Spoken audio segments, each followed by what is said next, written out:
Alex Z has seen my videos.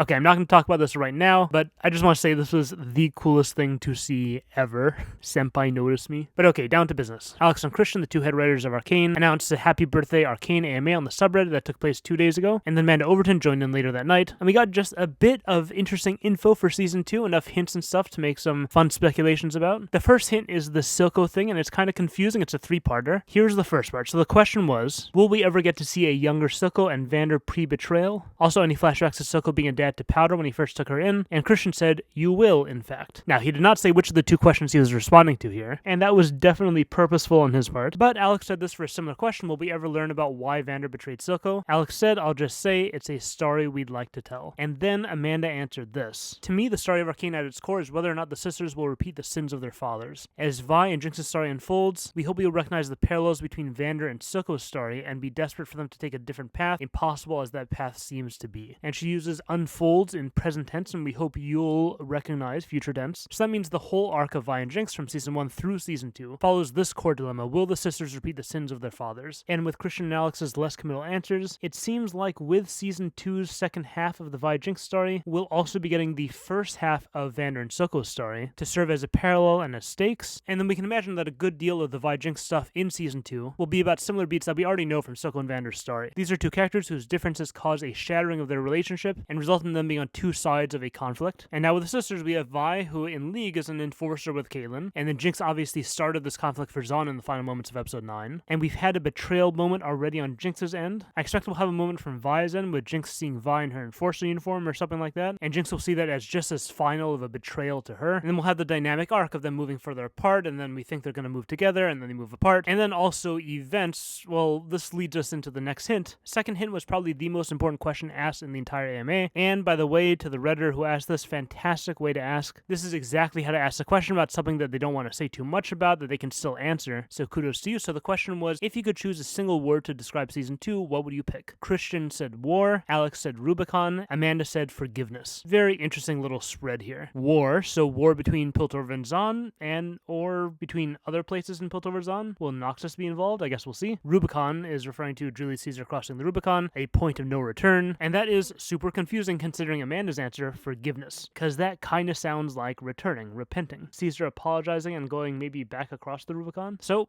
that's weird, and that can mean a lot of things. Maybe the story will hover right on that knife edge between point of no return and point of yes return. Maybe it means the world Piltover and Zaun will progress to a point of no return, but it won't necessarily be the case on the micro level with character relationships. And that's maybe where the Jinx Vi arc becomes relevant here again. They will be moving further and further apart. There will be crossing the Rubicon moments for them in their relationship to each other, but maybe the idea is that there's always a chance for forgiveness. Like Amanda said, we hope you'll be desperate for them to take a different path, impossible as that path seems to be. So the idea is that it seems like there are these points of no returns in our relationships, but we can always choose forgiveness. We can always make the heroic decision to return. Either way, all these things will define the entire season, and by that I mean even though so far we're just talking about Vi and Jinx, Silco and Vander, we all know how Arcane does themes. If we're talking about isolation, we're going to see every character isolated. If we're talking about the morality of violence, we're going to see everyone struggling with that dilemma in their own ways, and so on. Arcane famously integrates every story element into every other story element, so this forgiveness thing, I strongly suspect we're going to see this throughout every sibling pair in the entire show. I think we're definitely going to see it with Viktor and Jayce. Maybe we'll see it with Heimerdinger and Singed, and the Sins of the Parent thing too. We're probably going to get a mix of that theme and the forgiveness theme with all of our parent-child pairs. We're going to see Rubicon moments between Mel and her mom, and maybe with Caitlyn and whatever is left of her mom. Maybe we're going to see similar Sins of the Parent phenomena with Viktor and Singed and Jayce and Heimerdinger. Point is, it's going to be everywhere. It's going to pervade everything, just like everything else in Arcane. Another more minor element here, I just don't really know how to take this. I'm really curious about your opinion. This comment mentions something I've never even picked up on. In the scene where Finn tries persuading Savika into betraying Silco, Finn mentions something about bigger fish than Silco. You aren't the only one dissatisfied with his performance.